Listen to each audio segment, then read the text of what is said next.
أن محمدا عبده ورسوله لا نبي بعده. اللهم صل وسلم على نبينا محمد صلى الله عليه وسلم وعلى آله وأصحابه ومن سار على نهجه إلى يوم القيامة. ثم أما بعد، فإن أصدق الحديث كتاب الله وخير الهدى هدى محمد صلى الله عليه وسلم وشر الأمور محدثاتها فإن كل محدثات بدعة وكل بدعة ضلالة وكل ضلالة في النار. Kita lanjutkan pengkajian kita dari Kitab Tauhid, karya salah seorang ulama yang masih hidup sampai hari ini, itu Syekh Shalih Fauzan hafizahullahu ta'ala. Qala muallif, berkata penulis, hafizahullahu ta'ala, berkata penulis, semoga Allah subhanahu wa ta'ala menjaganya, memberkahi hidup dan kehidupannya, dan memberikan manfaat buat penulis kelak pada hari kiamat. Kita masih berada di poin atau pembahasan konsekuensi syahadat, tepatnya yang membatalkan syahadataini.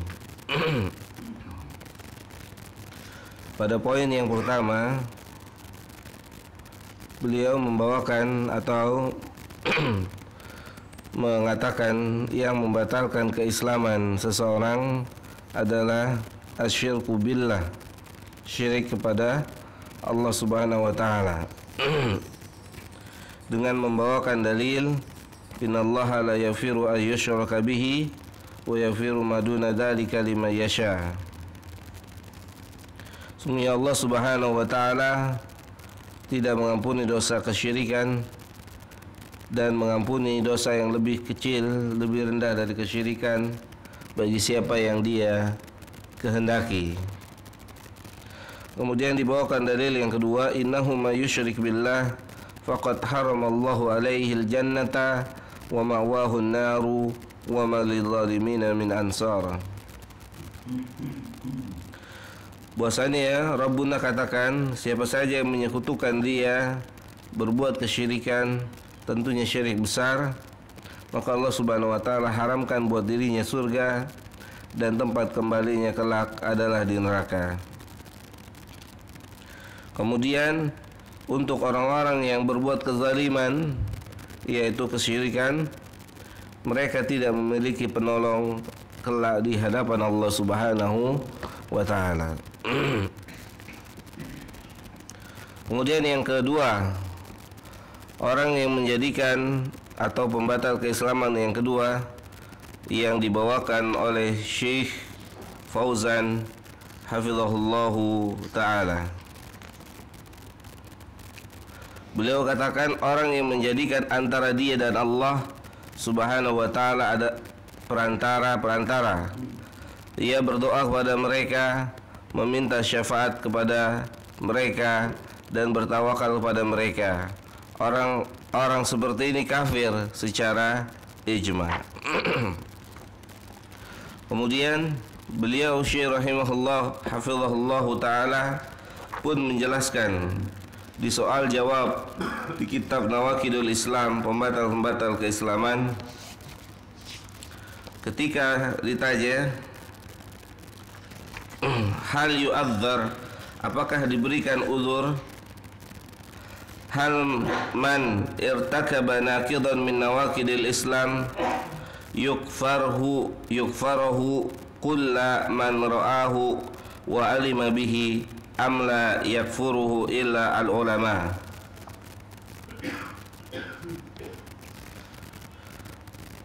Apakah orang yang melakukan pembatal keislaman, salah satu dari pembatal keislaman, langsung dikufurkan bagi siapa saja yang melihat dan mengetahuinya? Misalnya kita lihat orang melakukan salah satu pembatal di antara pembatal keislaman. Misalnya datang ke dukun. Di situ hukum tertingginya batal Islamnya, karena Nabi SAW katakan faqad kafara bima unzila ala Muhammadin, sungguh dia telah kafir terhadap apa yang diturunkan kepada Nabi Muhammad SAW. Demikian juga misalnya orang yang meninggalkan salat. Nabi kita SAW berkata, al-ahdu bainana wa bainahumus shalah faman tarakaha faqad kafar. Yang membedakan antara kita dengan orang kafir adalah salat. Siapa yang meninggalkan salat maka dia telah kufur. Nah, hadis-hadis yang seperti ini atau ayat-ayat yang seperti ini apakah bisa digunakan oleh setiap orang yang melihat orang lain melakukan kemungkaran pembatal keislaman kemudian langsung dikufurkan atau tidak? Itu yang jadi dibahas. Am la yakfuruhu ilal ulama, atau tidak boleh mengkafirkan kecuali hanya para ulama, gitu, kecuali hanya para ulama. Jawab, man irtakaba naqidan min nawaqidil Islam fayanbaghi an yatatabbat min amrihi. Yang pertama, siapa yang melihat orang melakukan salah satu di antara pembatal-pembatal keislaman, fayanbaghi, maka selayaknya an yatatabbat min amrihi. Tasabbut yakni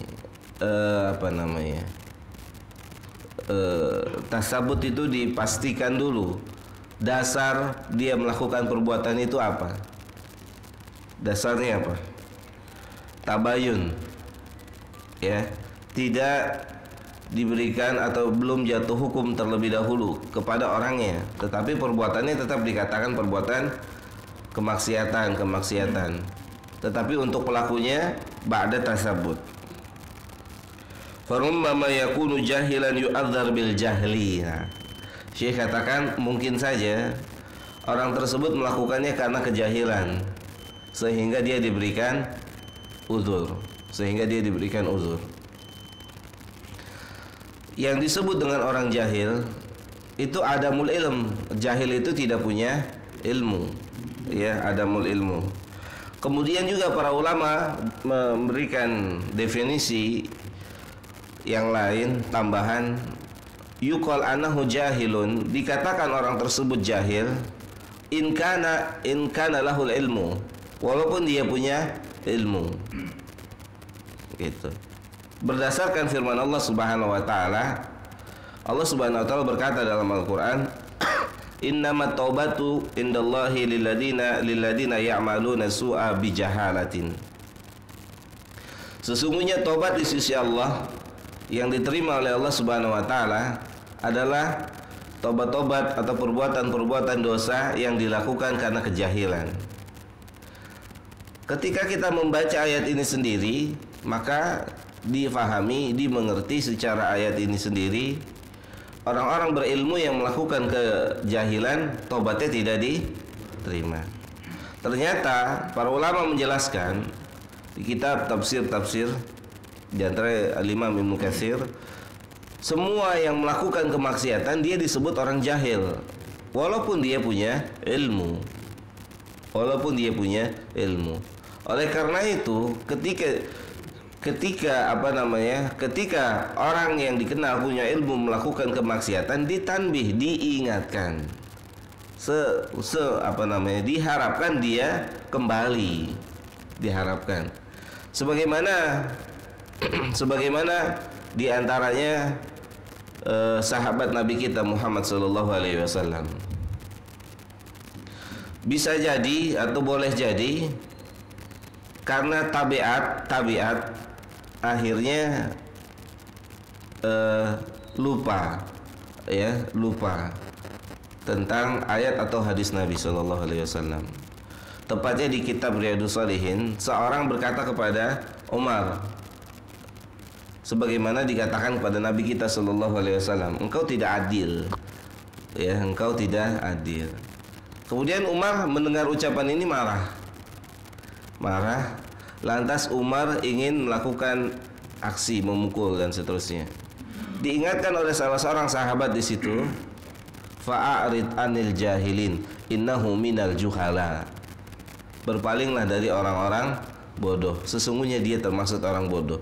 Langsung Umar diem. Oh iya, paham Pak ya? Artinya apa Pak?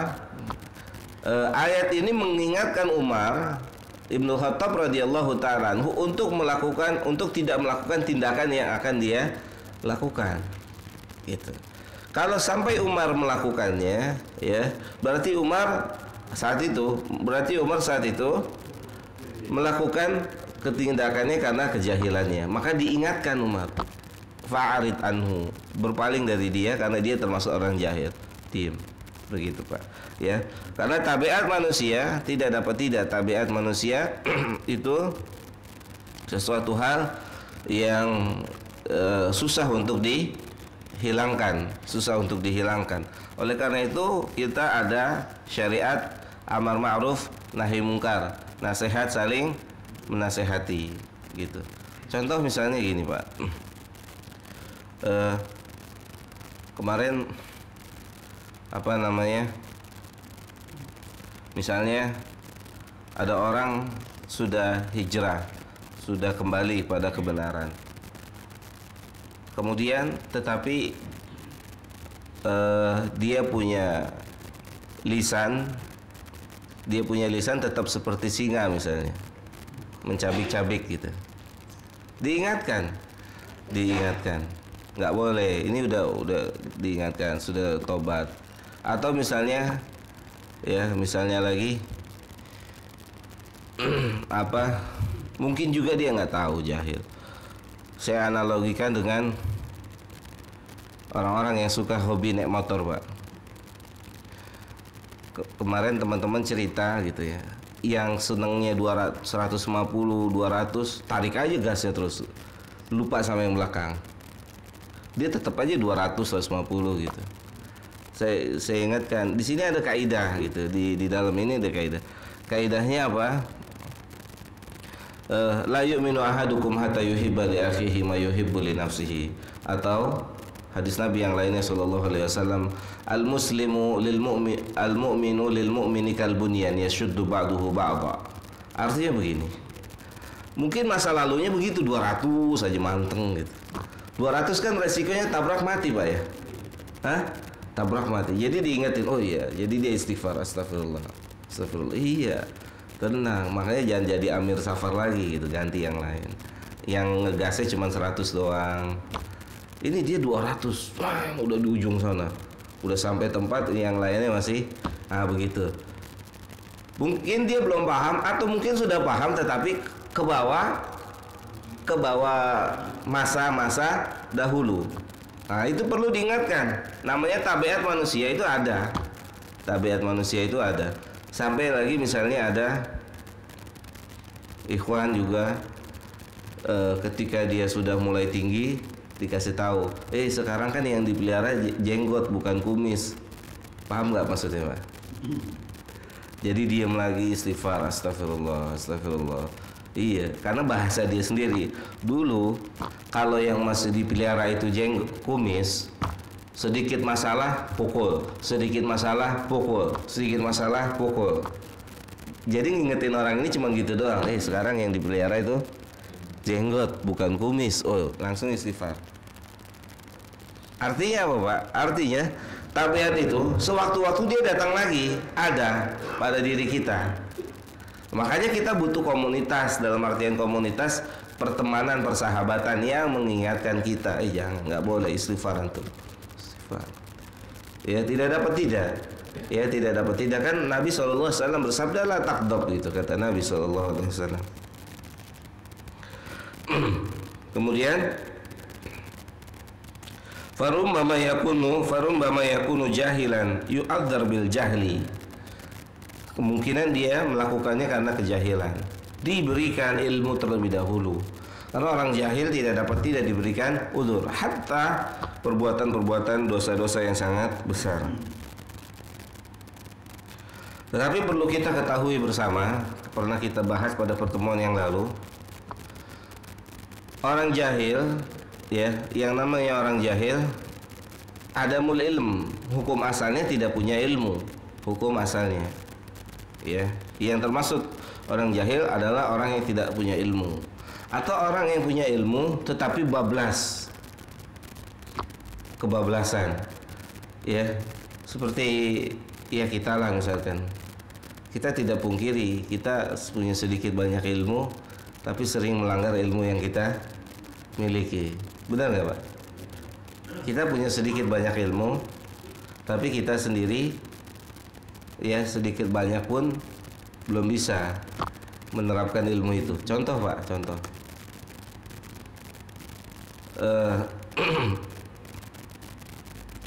apa namanya, lampu merah misalnya, lampu merah, jenggotnya panjang, pecinya putih, lewat, boleh nggak Pak? Nggak boleh. Secara hukum syariat nggak boleh, secara hukum undang-undang nggak boleh. Kan ayat Allah, ati Allah wa ati Rasul wa ulil amri minkum, gitu. Mau pakai dalil apa? Nggak apa-apa, nggak ada orang lain gitu, nggak ada polisi ini gitu, nggak apa-apa gitu. Antum mabok juga nggak ada yang lihat, kan gitu Pak? Paham nggak? Kok nggak ada orang ini, nggak ada yang lihat, tapi ada yang catat kan gitu. Ada yang catat dan yang lain-lain, contoh-contoh yang lain yang mungkin kita belum bisa menerapkannya atau kadang-kadang bisa, kadang-kadang tidak. Kan tabiat manusia mengulang-ulang dosa. Sebagaimana perkataan Nabi, kullu ibni Adam khata'. Ya, setiap anak Adam melakukan kesalahan, bahkan mengulang-ulang kesalahannya. Nah, saudara-saudara kita yang melakukan perbuatan-perbuatan ini harus diberitahu, harus diilmukan, diangkat syubhatnya, diberikan ilmu, diangkat kejahilannya tentang perbuatan yang dia lakukan adalah kesalahan. Fa idza tabayyana anna laysa lahu udrun aw laysa bijahilin fa innahu yahkum alaihi bima sadara minhu. Kemudian jika sudah diiqamatul hujjah, ya, tabayyana anna laysa lahu udrun, kalau sudah tegak hujjahnya, sudah disampaikan, dihilangkan kejahilannya, dihilangkan syubhatnya, gitu. Sama dengan orang-orang yang bekerja di hukum. Kan Allah bilang, faman lam yahkum bima anzalallahu faulaika humul kafirun.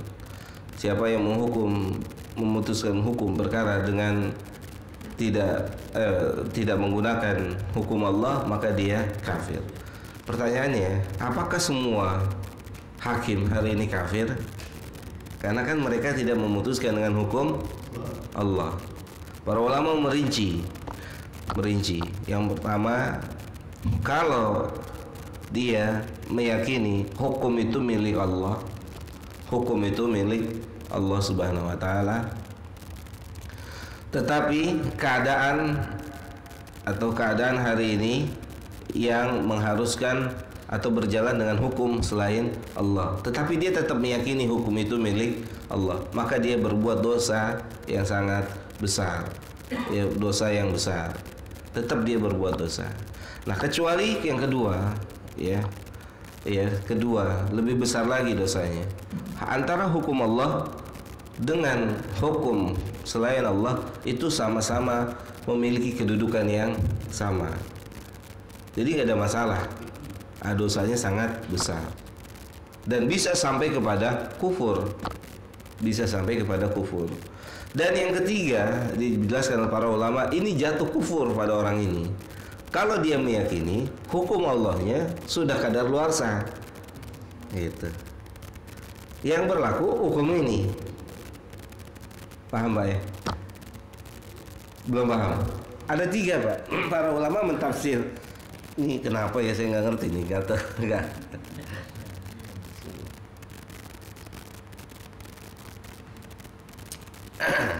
Ada yang nyangkut.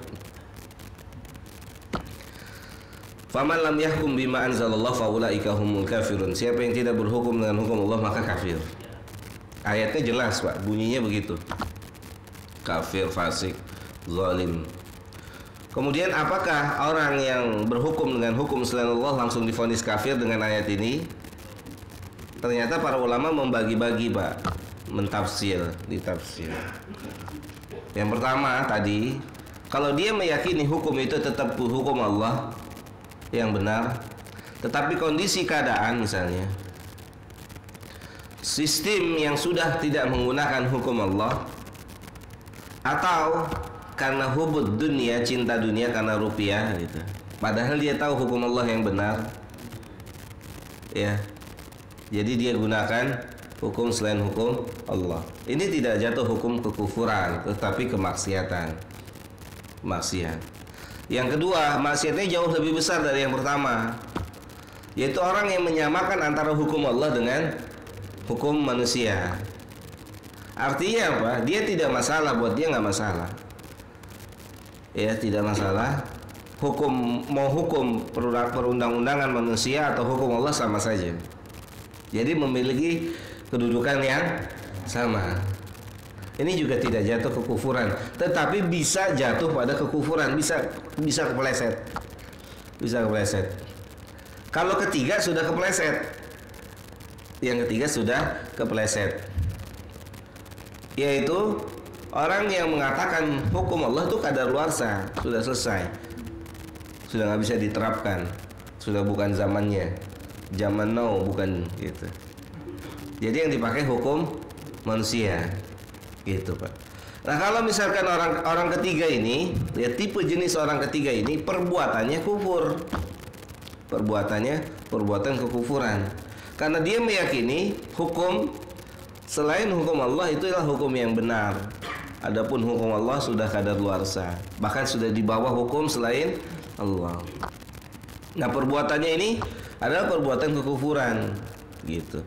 Perbuatannya ini jatuh kufur kepada orangnya setelah iqamatul hujjah. Iqamatul hujjahnya bagaimana? Dijelaskan, faman lam yahkum, ayat ini dijelaskan sejelas-jelasnya, wa innal hukma lillahi jami'an, sesungguhnya hukum itu yang berhak menentukan hanya Allah. Dijelaskan, diangkat syubhatnya. Seperti itu Pak. Paham Pak ya? Paham orang? Hah? Contoh gini Pak, kita analogikan sederhana yang mudah. Minum dengan tangan kiri, Pak. Ya, kita alihkan dulu. Orang yang minum dengan tangan kiri, kan hukumnya juga perlu dasar pertama kita sepakati dulu, itu adalah perbuatan kemaksiatan. Ya. Sama dengan orang-orang yang menghukum dengan hukum selain Allah, itu adalah kemaksiatan yang bisa jatuh sampai kekufuran. Sama kedudukannya.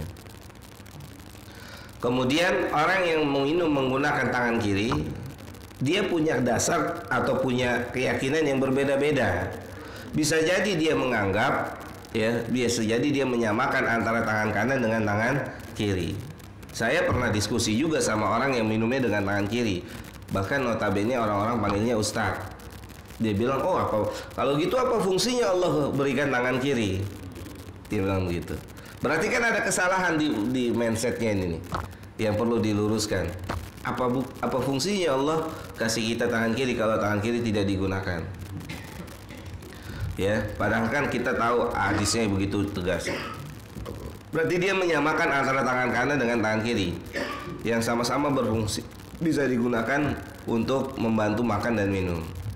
Posisinya seperti itu. Atau mungkin ada lagi orang-orang yang kidal, ya, yang mengatakan atau mungkin yang menghalalkan boleh minum dengan tangan kiri, boleh minum dengan tangan kiri. Artinya, ya, minum dengan tangan kanan itu ya silakan aja, tetapi yang harus adalah minum dengan tangan kiri. Itu contoh Pak misalnya. Nah, orang yang seperti ini kan harus ditegakkan hujah, diajak diskusi, diberikan ilmu. Diajak diskusi, diberikan ilmu. Setelah didiskusikan, diberikan ilmu Al-Quran dan Sunnah, diangkat syubhatnya, kemudian dia tersadarkan, akhirnya dia tidak lagi menggunakan tangan kirinya, maka tidak jatuh hukum. Tidak jatuh hukum buat dia. Gitu. Kalau dia kidal, dia balik lagi nanti makan kiri lagi, makan lagi. Karena dia posisinya kidal. Susahnya luar biasa Pak ya kalau kidal itu. Sama dengan orang-orang yang ada di melakukan perbuatan-perbuatan ini, para hukam hakim itu. Dasarnya apa? Kalau dasarnya dia ya merendahkan hukum Islam, perbuatannya kufur, orangnya ditegakkan hujah. Enggak boleh antum kasih tahu innal hukma lillahi jami'an, hukum itu punya Allah Subhanahu wa taala semuanya. Gitu. Nah, kan konsekuensi berikutnya, Pak, kalau orang ditegakkan hujah, kemudian dia tetap pada prinsipnya, hukumnya apa, Pak? Mati. Dalam Islam hukumnya penggal, murtad. Gitu. Nah, hukuman penggal atau hukuman mati kan tidak bisa kita terapkan kecuali negaranya atau kecuali yang menegakkannya adalah para pemimpin ulama. Paham, Pak? Nah, setelah pemimpin para ulama menegakkan hujah ini tetap pada prinsipnya orang tersebut, maka baru ditegakkan hukum. Kalau kita yang menghukumi kan nggak bisa ditegakkan hukum. Paham? Oleh karena itu para ulama mengatakan kun da'iyan walatakun qadiyan. Kita ini dai, menyeru, bukan qadi, memutuskan. Gitu. Karena yang memutuskan setelah kita bilang kufur, hukum berikutnya adalah mati. Dan gak ada pada kita itu. Yang ada pada qadhi, hakim, pemimpin. Kufur, potong, penggal gitu. Ampun, Mbak ya. Sehingga kita lebih berhati-hati terhadap permasalahan kufur, ya. Perlu dicatat, perlu diingat, kita tidak mengingkari kekufurannya, perbuatannya, ya. Tetap kita yakin itu perbuatan kufur, perbuatan dosa dan maksiat. Wallahu taala a'la wa a'lam. Nah, kemudian kita lihat juga penjelasan dari Syekh Fauzan hafizahullahu taala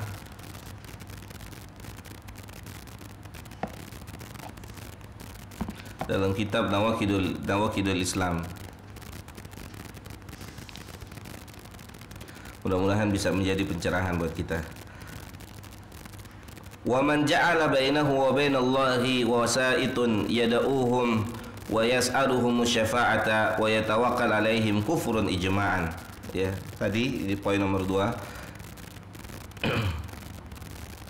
May yattakhidhu bainahu wa bainallahi wasaitun yad'uuhum wa yas'aluhum syafa'ata wa yatawakkal 'alaihim kufrun ijma'an.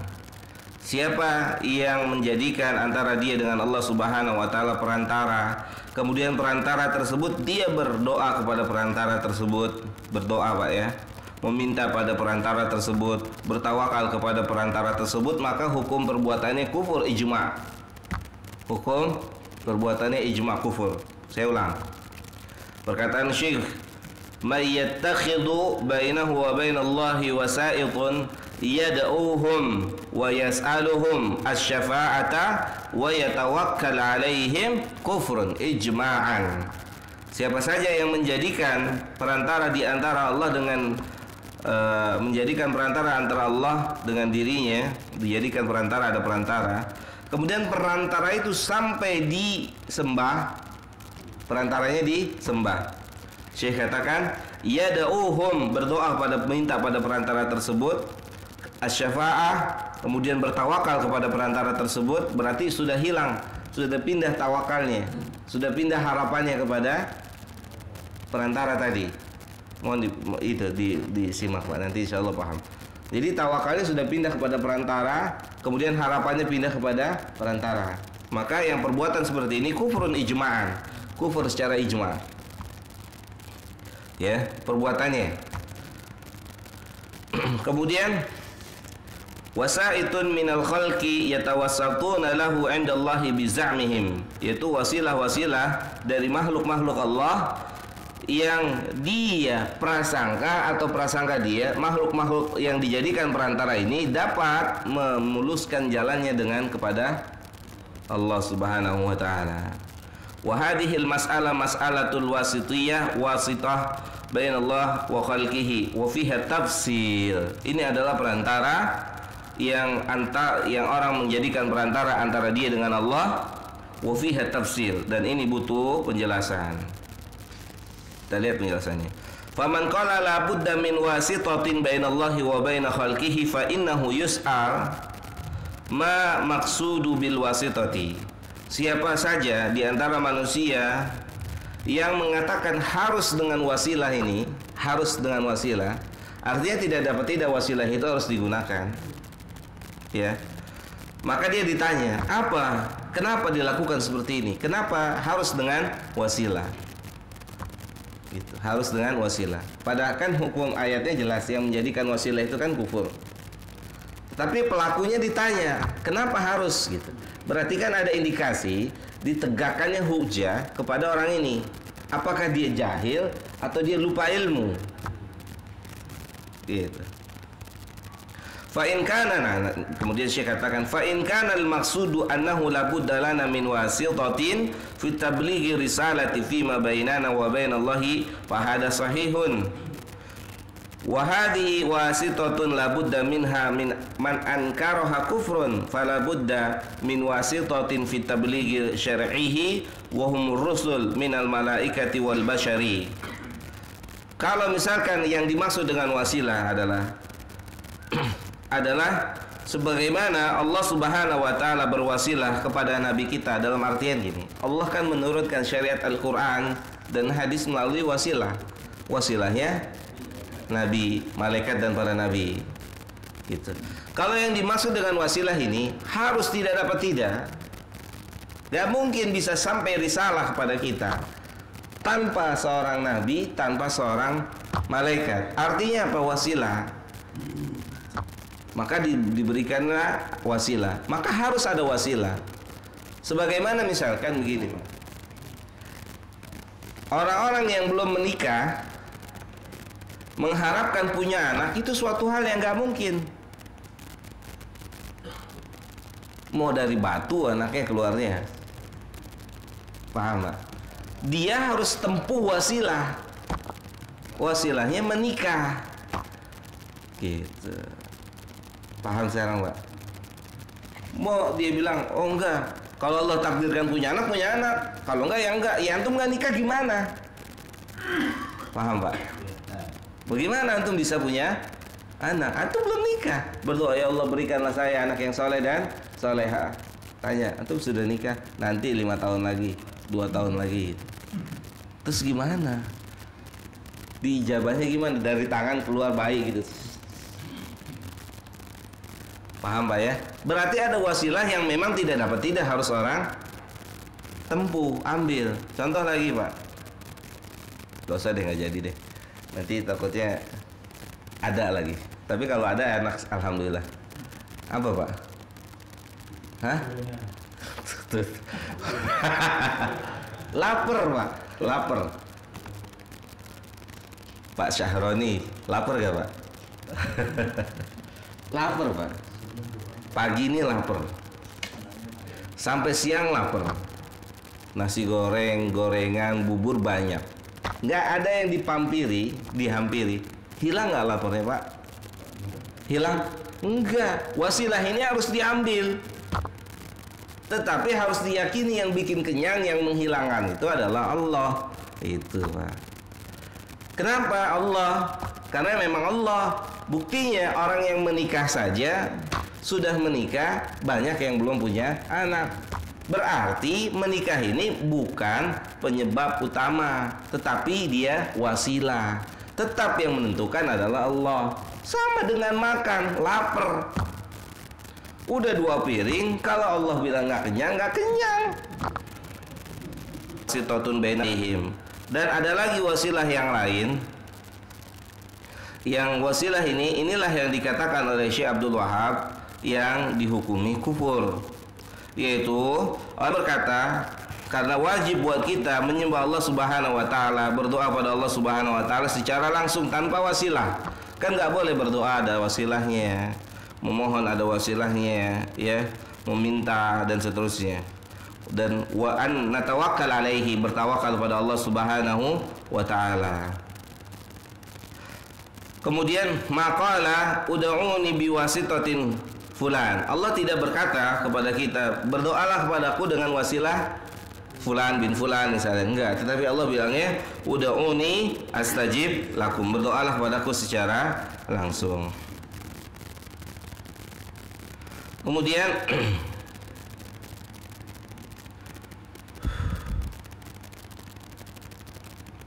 mana tadi?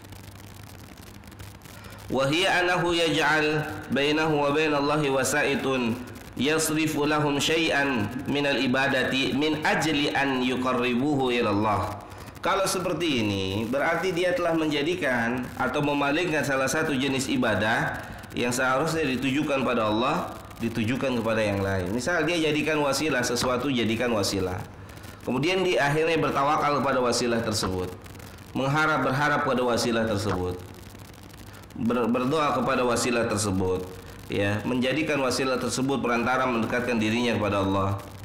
Kama yaqulul musyrikun, sebagaimana yang dikatakan oleh orang musyrik min qabl, mereka berkata ya'buduna min dunillahi ma la yadurruhum wa la yanfa'uhum wa yaqulun haula syufahauna indallah. Mereka orang-orang musyrikun menyembah selain Allah yang tidak dapat memberikan mudarat, yang tidak dapat memberikan manfaat. Ya, kenapa antum sembah? Gitu. Ya. Kenapa antum sembah zat yang tidak dapat memberikan manfaat, tidak dapat mencegah mudarat? Mereka mengatakan yaqulun haula syufa'una indallah. Mereka adalah pemberi syafaat kami, perantara kami, ya, di sisinya Allah, kata mereka orang-orang musyrikun. Qul atunabbi'una Allah bima la ya'lam fi samawati wala fil ardi subhanahu wa ta'ala amma yusyrik. Indallah fahada batilun wa huwa bid'atun. Pak, silakan Pak. Silakan. Saya tidak bertanya Ustaz, karena kalau bertanya harus ditulis sesuai dengan yang diumumkan. Oh, ada pengumuman. Yang pertama, yang kedua, enggak bawa karena tidak bertanya, tidak bawa prinsip, tapi ini tanggapan. Menanggapi apa yang disampaikan tadi bahwa kecenderungan seseorang atau manusia mengulangi kesalahan itu memang benar. Contoh misalnya ketika kita masih muda, setir mobil lurus, kemudian disodok oleh orang, apalagi yang nyodok kelihatannya sopir, kan kelihatan tampang sopir sama bos kan kelihatan tuh. Kurang ajar bos sopir nyodok, akhirnya kita salib lagi, panas. Itu waktu masih muda. Ketika sudah tua, kadang-kadang muncul lagi kecenderungan itu, padahal itu salah. Yang pertama. Yang kedua, 7 golongan yang dapat naungan dari Allah adalah orang yang digoda oleh wanita cantik dan kaya, kemudian dia tidak tergoda karena takut dosa.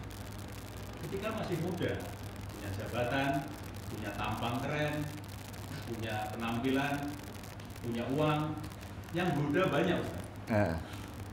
Ini kan pemicu, Ustaz. Yang pertama juga pemicu, yang kedua tadi juga pemicu.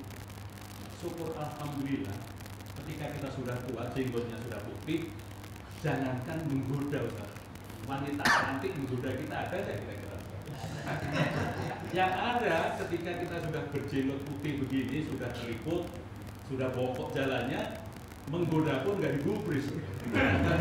Yang cantik, yang sedang-sedang aja nggak digubris. Itu karena pemicu kan. Yang ketiga, ketika kita masih muda dulu, tukang kelai, sudah dikit-dikit pengen kelai, dikit-dikit pengen kelai.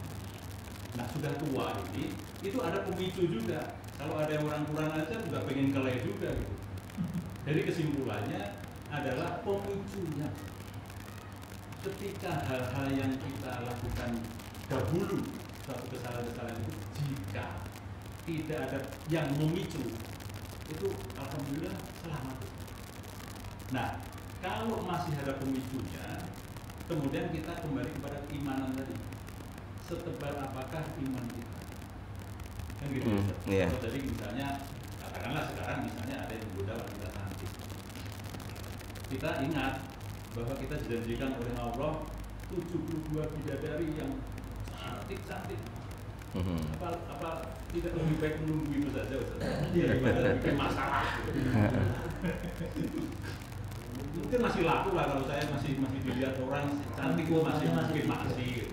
Tapi kan kita harus mengklaim diri kita, cari apa sih? Kan lebih baik cari 72 bidadari tadi kan Ustaz.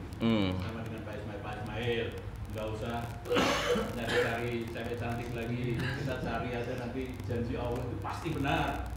72 bidadari itu kita disediakan, kan gitu. Yaitu tanggapan saya bahwa segala sesuatu perbuatan kita yang lalu itu bisa kembali lagi kalau ada pemicunya. Insya Allah kalau nggak ada pemicunya sih nggak akan terjadi apa-apa. Iya. Iya.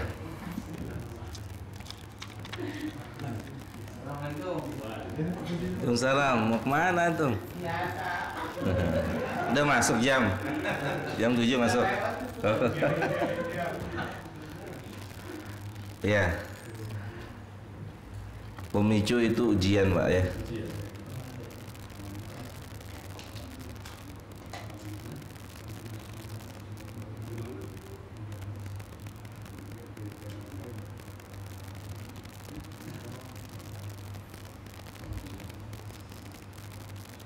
Assalamualaikum Ustaz, barakallahu fiik.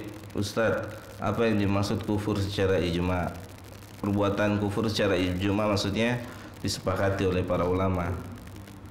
Kemudian seseorang yang sudah jatuh kafir secara ijma,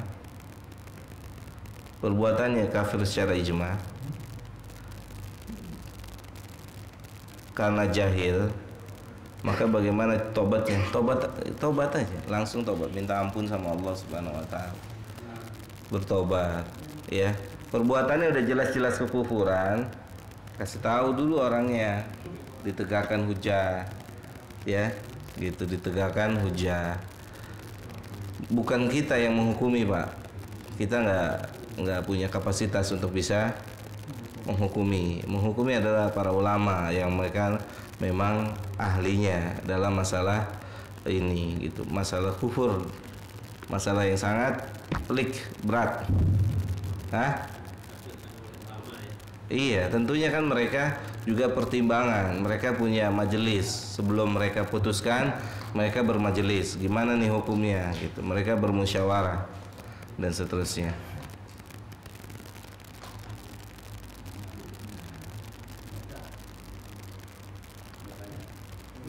Tulis.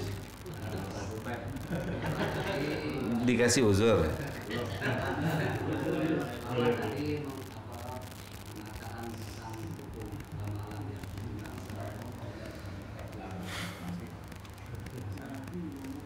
Ayat sebelumnya kan bunyinya gini, Pak.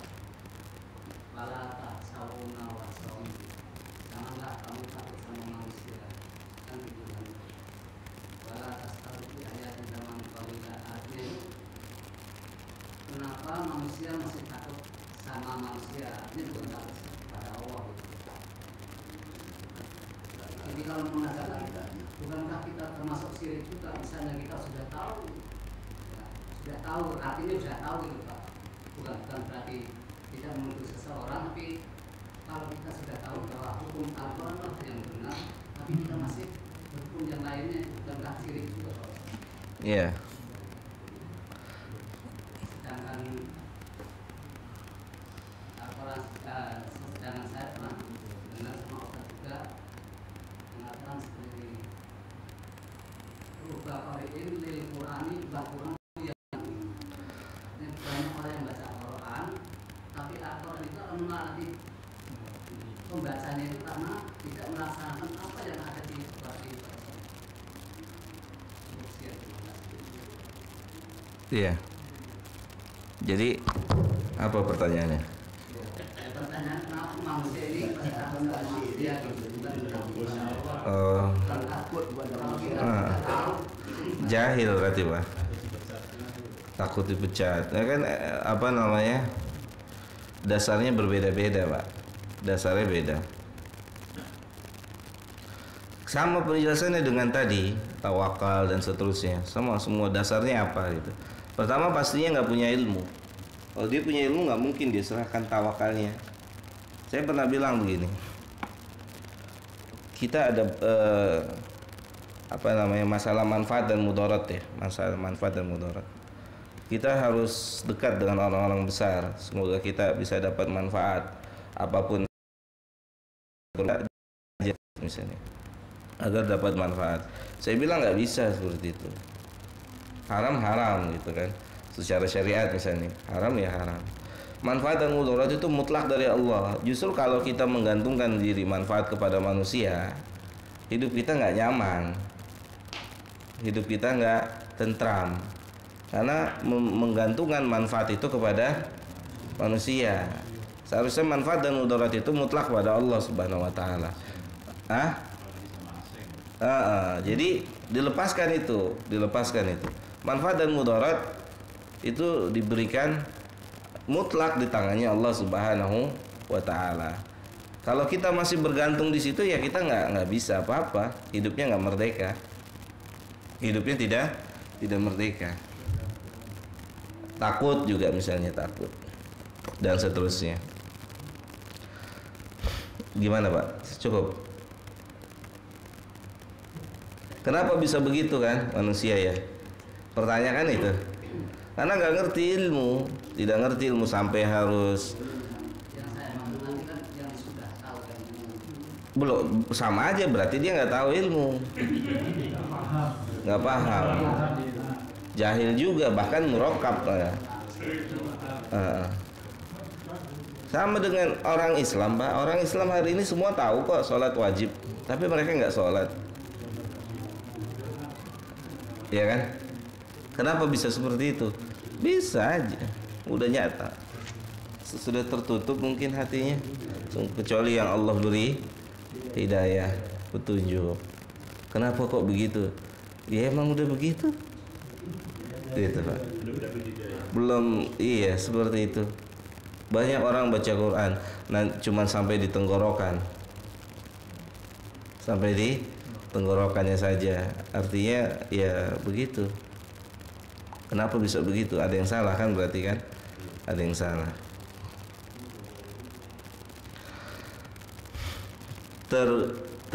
Apa namanya? Kalau dia punya ilmu, berarti dia kalah sama hawa nafsunya. Kita punya ilmu, tapi kita juga punya hawa nafsu, Pak. Itu. Ilmunya kalah sama hawa nafsu. Karena ilmu tidak mengobati hawa nafsu. Ilmu mengobati kejahilan. Ilmu tuh nggak mengobati hawa nafsu. Itu Pak, harus kita tahu. Ilmu bukan obat hawa nafsu. Ya. Obatnya hawa nafsu adalah amal.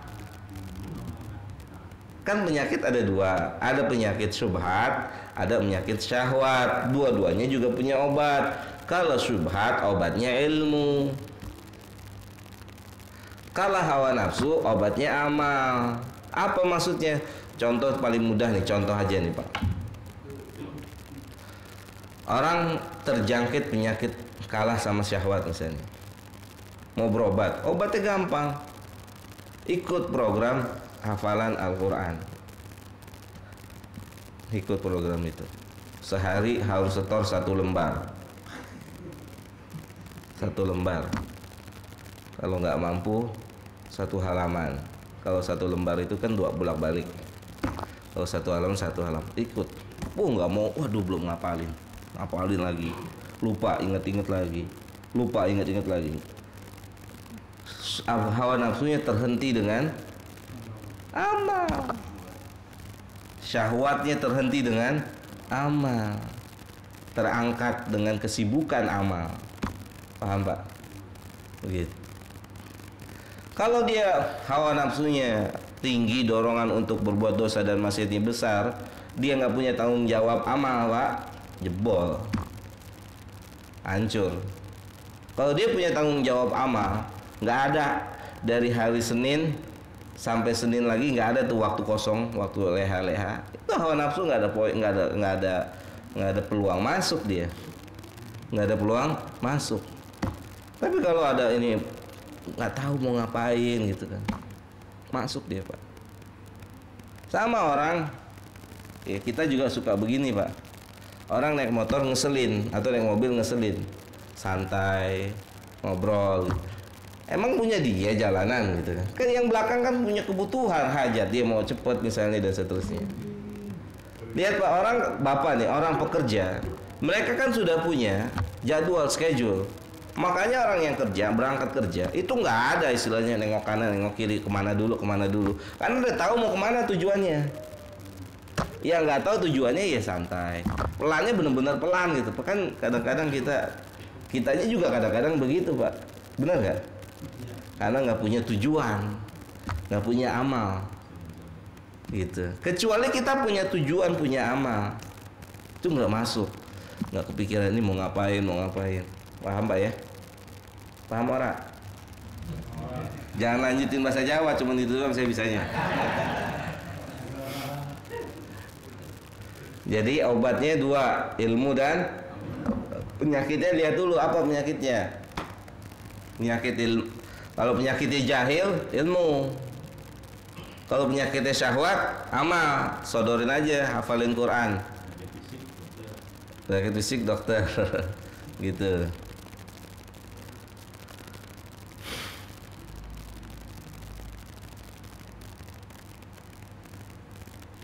Firman Allah, tobat hanya bagi orang yang berbuat maksiat karena bodoh. Kalau orang yang telah berilmu, tentu tobatnya tidak diterima. Jawabannya tidak demikian. Ahli tafsir menyatakan orang yang berilmu berbuat maksiat dihukum juga dengan jahil. Jadi tobatnya diterima. Pertanyaan, apakah faedah firman Allah tadi? Kalau jahil dan berilmu berbuat maksiat sama, akan diterima tobatnya. Lihat Pak, penduduk neraka yang berilmu, ketika dia masuk neraka, reaksi penduduk neraka beda. Kok antum ada di sini? Gitu. Kenapa antum ada di sini? Berarti kan penduduk neraka ini yang ada di pikirannya, di kepalanya, dia ini harusnya di surga. Kok ada di sini? Kenapa begitu? Kenapa begini? Gitu.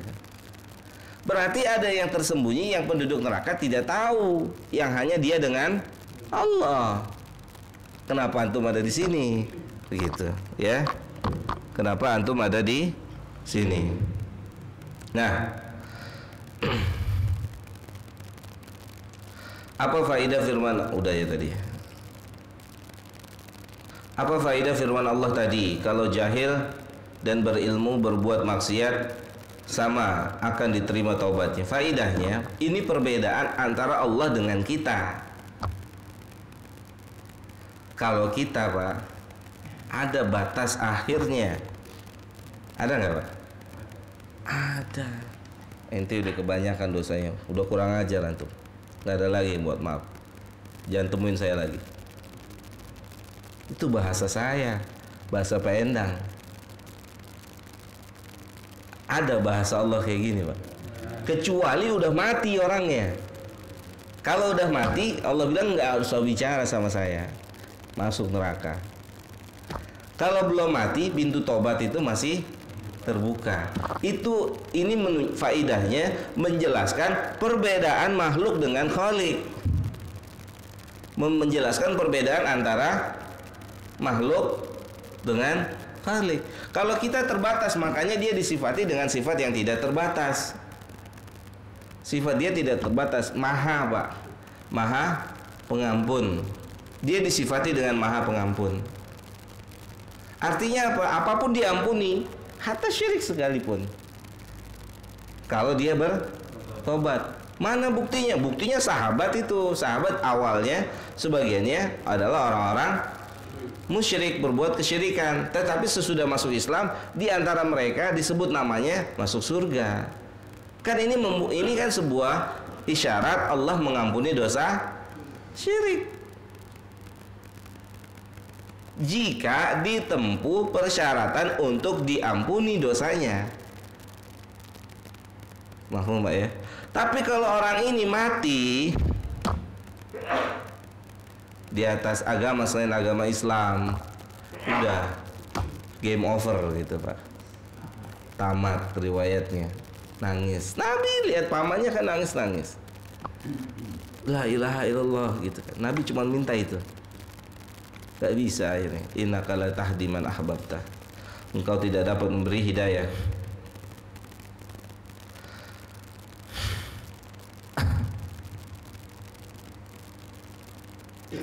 Apakah syirik apabila meyakini orang soleh itu doanya makbul, lalu menjadikan orang soleh itu sebagai perantara untuk mendoakan? Kalau bentuk pertanyaannya seperti ini, yaitu doa dia dikatakan makbul, hukum pertama bid'ah. Hukum kedua, kalau sampai i'tiqad, gak boleh, karena Allah firman-Nya ud'uni, berdoalah kepadaku. Kalau misalnya orang yang dimaksud dengan orang soleh itu memang disebut namanya oleh Nabi, boleh. Seperti Nabi menyebut nama Uwais bin Al-Qarni, minta doa, boleh. Kalau sekarang minta sama siapa? Minta sama Pak Endang, doanya dikabul gitu. Minta sama Pak siapa namanya? Pak Amin, Pak Didi, Pak Ismail, minta sama dia. Jenggotnya soalnya panjang-panjang gitu. Putih-putih pula gitu. Minta sama mereka. Gitu. Doa mereka dikabul. Nah, ini nggak boleh. Itu Pak ya. Pertama dia bid'ah. Hakkon itu bid'ah. Datang ke Mbah Fulan, Ustadz Fulan, Kiai Fulan, doain saya dong. Doa antum makbul, bid'ah. Kedua, kalau i'tiqad, yakin dia yang dikabul, syirik. Nah ini Pak lebar. Itu terjadi dalam masyarakat kita. Pertama, Betul. seperti orang yang pergi Ke Mbah Kiai. namanya ada Kiai yang dianggap udah tidak wali Allah. Makbul doanya pasti. Sampai sekarang tuh kubur Gus Dur habis tanah di kantor orang tua. Iya. Nah ini kan kesirikan. Betul. Dikata sebagai lain tidak. Kemana ini pemahamannya itu Pak. Iya Pak.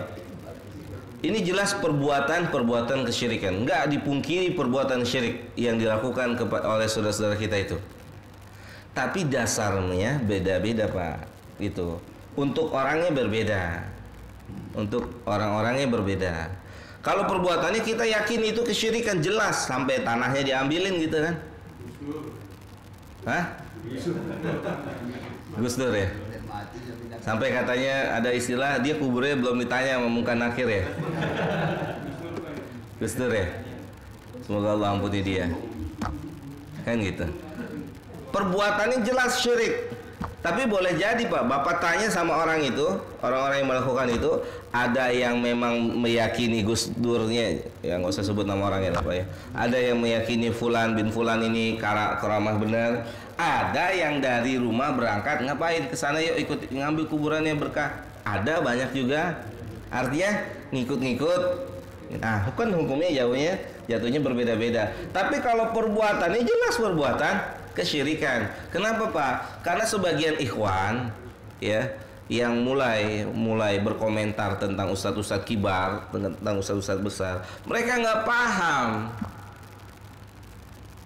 mereka nggak ngerti, ya.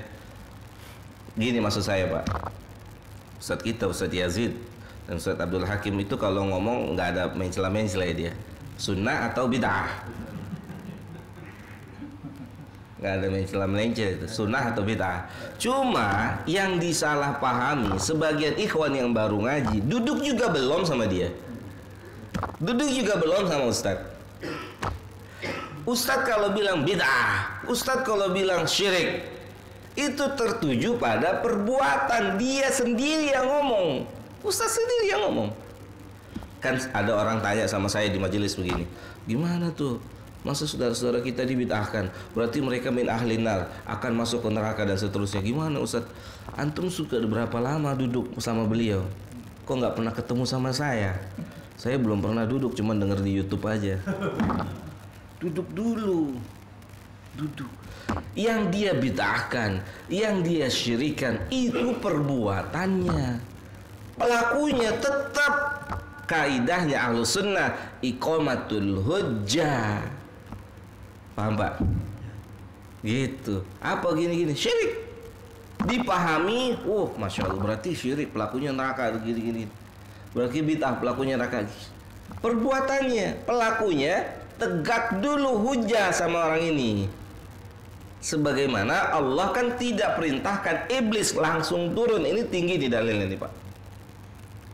Sesudah tegaknya hujah, baru setelah ditanya, ditegakkan hujah. Kalau Adam kan berdoa, Rabbana zalamna anfusana, iya salah, minta ampun dan diampuni.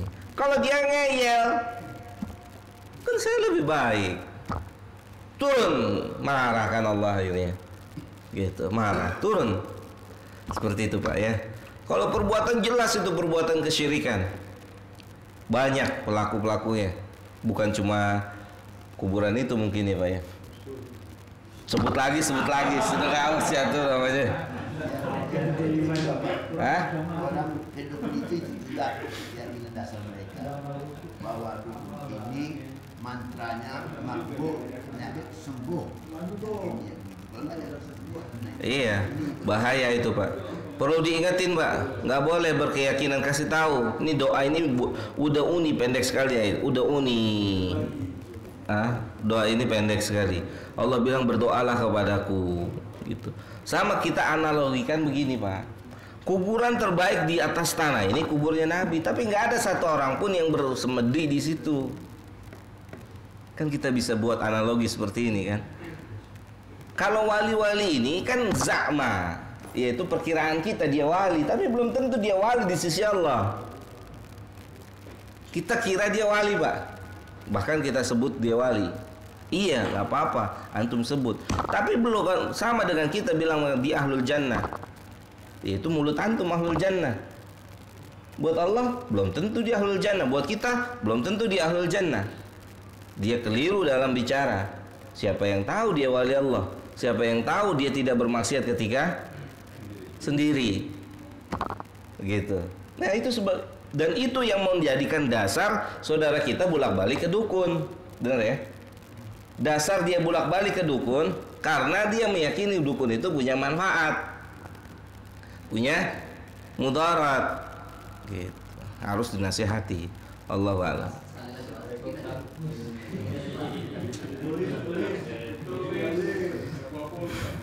Apa tuh Pak? Ya, ini anak saya kan sedang ujian. Jadi antum minta sama saya gitu. Jadi kan maksudnya gini, Pak ayat saya mengerjakan proyek ini dengan lancar gitu. Apakah termasuk itu syirik gitu?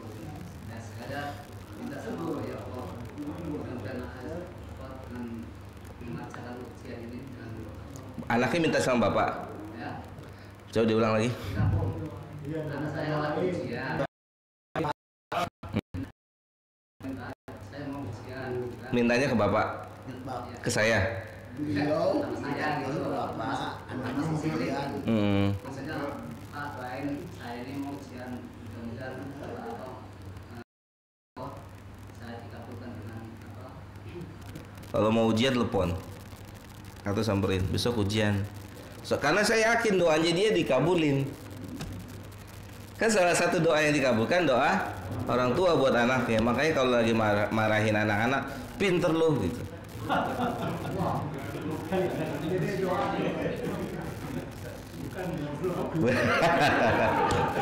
Goblok gitu. Bodoh beneran dia nanti. Pinter loh gitu kan. Begitu Pak. Paham Pak? Boleh. Boleh. Seperti doa ketika hujan besar. Hujan Pak. Itu salah satu waktu dikabulkannya doa. Banyak-banyak berdoa. Tuh hujan itu. Boleh.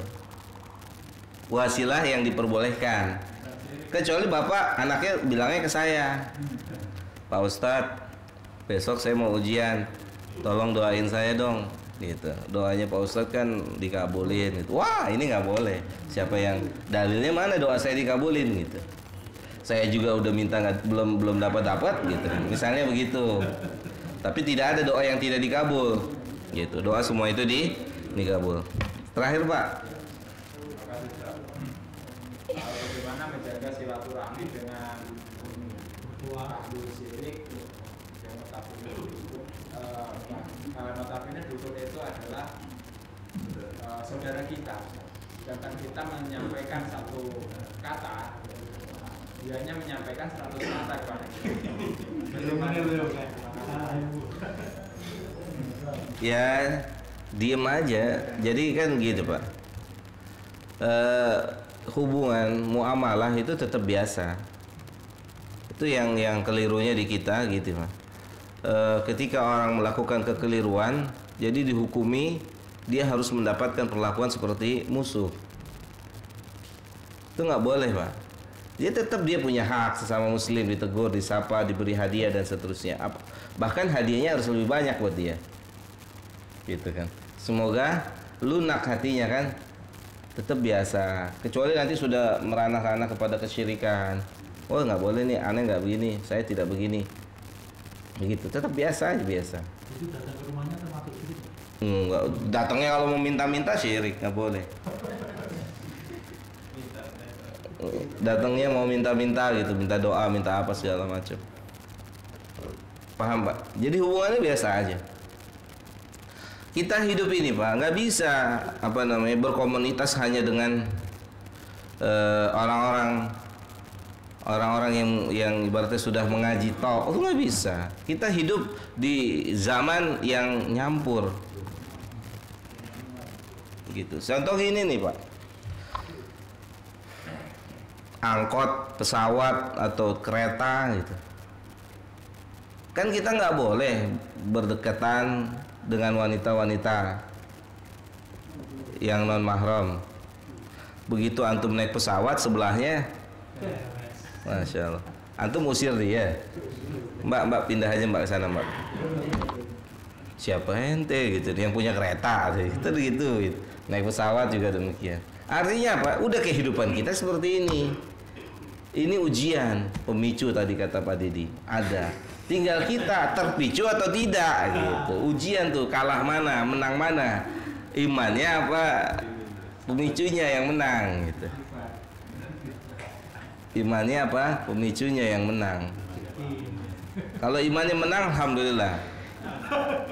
Ya, kalau udah kayak begitu kondisinya langsung cari sibukin dengan apa?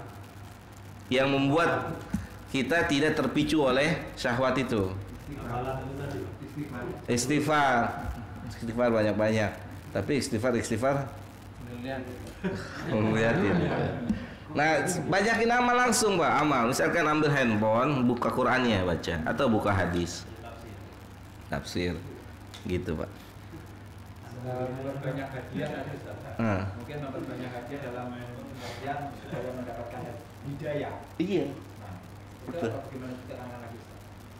Artinya orang manusia itu hatinya kan lunak Pak. Saya pernah ngaji Pak, dimarah-marahin Pak di depan orang Pak, tunjuk-tunjuk begini. Bukan di sini bukan. Ditunjuk-tunjuk begini. Saya diam aja, saya senyum aja. Setelah itu saya bilang sama panitia, gimana? Ada masalah? Enggak Sat. Justru dia yang pengen kajian dilanjutkan. Sampai sekarang masih ngaji. Karena saya nggak tanggepin, kan saya pikir Fa'arid anil jahilin, berpalinglah dari orang-orang bodoh. Ditunjuk-tunjuk muka saya begini. Gini, Ustadz ini. Diam aja. Diam, selesai dia ngomong baru saya ngomong. Yang gitu Pak. Artinya begini. Kalau dia bersikap jahil, kita bersikap jahil, sama-sama jahil kita. Ya. Kalau berbuat baik sama orang baik itu mudah, Pak. Hah? Biasa. Tapi berbuat baik sama yang nabokin antum gimana? Luar biasa kan? 1001. Oh iya. Ente jual ane beli gitu kan. Ente laki ane laki gitu kan. Makanya ini sunnah yang paling susah. Nabi bukan cuma ditabokin, disambitin, dilemparin batu, kotoran, pecah giginya patah. Marah? Enggak, biarin. Dia bilang yang marah penduduk penjaga gunung Taif. Nabi bilang biarin aja. Dia orang-orang innahum qaumun jahilun, mereka orang-orang bodoh. Subhanallah. Oh, kalau ada yang jahil berarti katanya dong bodoh. Nabi kan nggak ngomong sama dia. Nabi ngomong sama malaikat. Gitu. Malaikatnya bilang nih mau dihancurin gak nih penduduk Taif? Jangan. Nabi bilang jangan. Saya berharap anak keturunan mereka nanti nyembah Allah. Ini dai. Susah sunnah kayak gini. Sunnah ini paling susah, Pak. Sunnah paling susah. Pak Didi bilang dilewatin aja diudak, Pak ya. Dilewati diudak gitu kan. Ada pemicunya itu. Begitu. Sunnah paling susah. Kita lihat sahabat, Pak.